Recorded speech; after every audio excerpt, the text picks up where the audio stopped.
Саяхатымыздың алғашқы бөлігі тас дәуірінен басталады. Дәл қазір таңбалы тас декоративті үңгіріндеміз.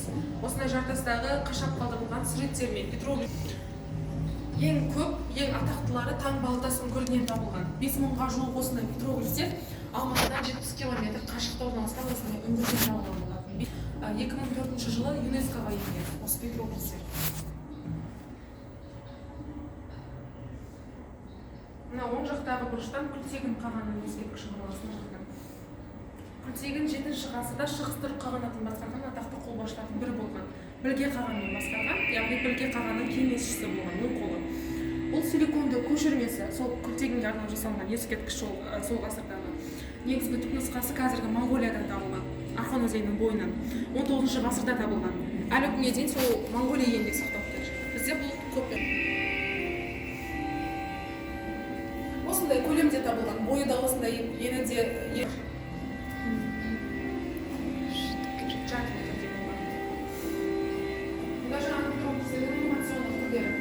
осы жануарлардың петроглифтер табылған таңбалдасын көрген. Көбінесе адамдардың, жануарлардың аңшылық процесін қалдырған дүние осындай петроглифтер табылған күн басты. Мына жерде күн бейнелі петроглифтер деп атаймыз. Ол діни наным-сенімдерге байланысты. Яғни күнді құдайлар деп есептелген. Ары қарай аудармыздағы балбал тастар. Балбал тастарды 12-ші ғасырға дейін қолданған. Ислам діні дамымайды. Марқұм болған қағандардың, батырлардың, ұлы адамдардың ғана басына қойған. Яғни ұлы адамдардың атақты, сол кездегі атақты адамдардың мазардың басына қойған мазар қасиетіне қолданған. Ең көп ер адам үстінде кездескен. Мынау ең үлкен көлемде табылған үлгілердің бірі. Қағанға арналып жасалған үлгісі. Оң қолында ыдыс тұр. Келесі өмірінде тоқшылықпен байлық алып келсін. Арғы дүниеде тамақпен қамтамасыз етілсін деген сеніммен қойылған. Тәңіршілер ғой, иә? Мынау қолында қылыш, алдыңғы өмірінде қаған болған деген, хан болған. Негізі лауазымына байланысты әртүрлі пішінде жасалынады. Мына жақтағы лауазым төмен батырға арнап қойылған. Тіпті кішкентай көлемде табылады негізі. Осындай кішкентай көлемде де бір адамға өліп кете берген кездер болған.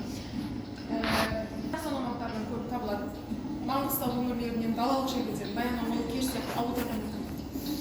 Үңгірдің ортасында бізде от орналасқан. Ислам дінінің келгенше 8-ші ғасырға дейін тәңіршілдік, зороастризм сенімдері. Тәңіршілдік дегеніміз көк тәңір не? Зороастризм от қатарлы сенімдері. Ол бізде декоративті түрдегі ислам діні 8-ші ғасырдан бастап біртіндеп көйеледі. 12-ші ғасырдан бастап қана дамыған.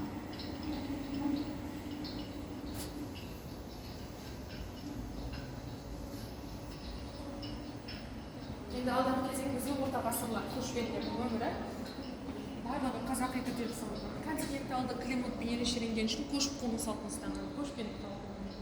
Мынау 4 қанатты, ең кішкентай қарапайым отбасына жасалған киіз үй, жас отбасына. Ең кішкентай үйлері. Қыста жылы болған, жазда салқын болған үшін. Қасыңыз ішіне кіріп көріңіз. Тында көрінбейді, бірақ. Бесік бар екен ішінде. Шапшағын, иә, кішкентай 4 қанатты кішкентай болады екен, о? Бұл ең кішкентай түрі. Мынау Қожа Ахмет Яссауидің жер асты мешіті, Қылуеттің көшірмесі. 6 қанатты киіз үй болады, 8 қанатты, 12 қанатты. Макеттер. Қожа Ахмет Яссауи 63 жасында жер асты мешітіне түскен. Осы жақта шәкірт тәрбиелеп, кітап жазып, қалған өмірін жер асты мешітіне өткізген. Дінге арналған болсын. Бірде бір рет болсын шықпаған күн көзіне. Макеттер ғой, иә? Иә. Шын сияқты, иә? Силиконнан жасалған бізде барлығы, иә. Негізгі түпнұсқасы қазіргі кесене жақта, арасы 120 метр кесене дейін. Бірақ беті жабық. Біраз жылдар болды, макетін ғана көре аласың жақтанда. Шамамен осындай көлемде болған ғар деп айтылатын бөлмесі, оңашалы деп айтылады. Ғар? Иә. Ғибадат еткен сол. Негізі көп бөлмелері болған, дәрет алатын, намаз оқитын бөлмелері. Шәкірт тәрбиелеген. Бір деректерде 11 жыл өмір сүрген деп жазылған. Аңыз бойынша 62 жыл өмір сүрген екен, мүлдем шыққан. Бірақ нақты қай жылы туылғаны туралы мәліметтер жоқ. Керемет, күш жасаған екен.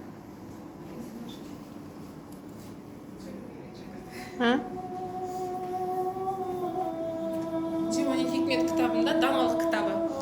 Осы жер асты мешітінде тамамдаған. Қайтыс болғаннан кейін 2 ғасырдан кейін базардың басына салған нені кесінен менің ұлы ұстазым осында. Ахмет Яссауи жерді аралап, пайғамбардың хабарын таратқан. Бірақ оның сүйікті пайғамбары 63 жасында қайтыс болғанын естідім. Ахмет Яссауи 63 жер бетінде жүргісі келмеді. Ол осы жасқа жеткенде өз уақытын мешіттің астына салған жерасты мешітінде өткізді. Мен осы мешітке алғаш кірген кезде менің ұстазыма бұл кішкентай жерде ыңғайсыз деп ойлап жыладым.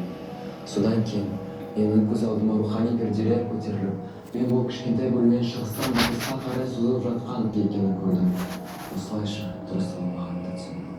Шәкіртіміздің сәл Егер сіз акценті бар. мұқият қарап, оның хикметтерінің бірін оқып отырғанымды тыңдасаңыз, мешіттің шынайы мөлшерін де көре аласыз.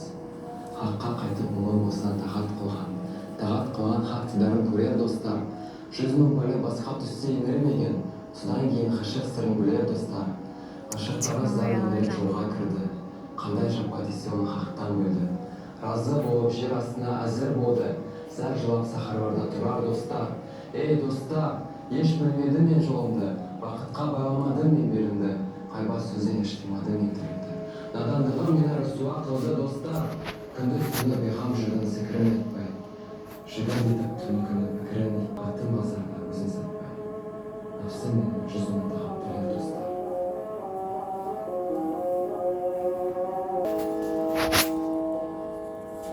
Енді келесі кезең жібек жолы кезеңі. Көне шығыс базары жоғарыда. Декоративті базар.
Қорқынышты, кәдімгідей түрлері үшін адам сияқты.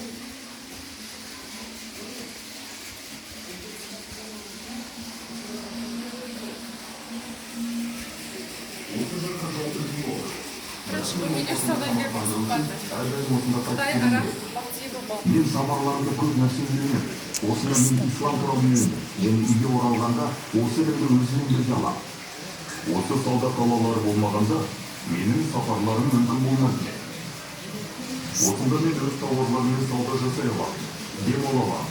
Және бұрын-соңды дәмін таппаған тағамнан ләззат аламын. Бүгін жібекті жылқыларға айырбастағым келеді. Егер таба алсам, осында Еуропадан алтын және Үндістаннан мақта іздеп жүрмін. Бүгін менің түйелерім мені шөлден тасымалдады. Енді мен және менің түйелерім Саяқтар жұмыстеп берді. Асықпай көріп, критик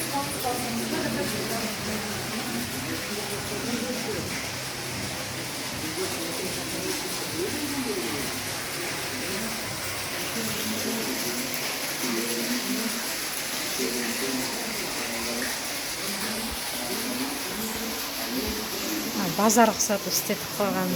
Шо, мен жалғыз өзім жүрмін, бірақ адам көп сияқты. Ана макеттер қорқыныш тастап тұр.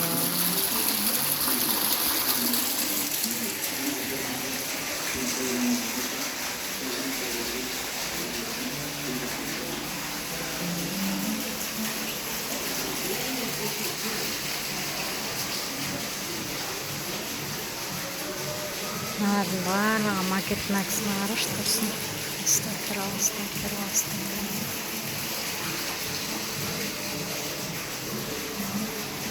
Нандардың макеттерін бары.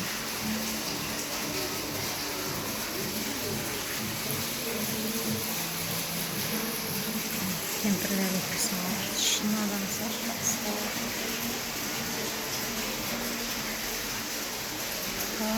қоя салыңыз.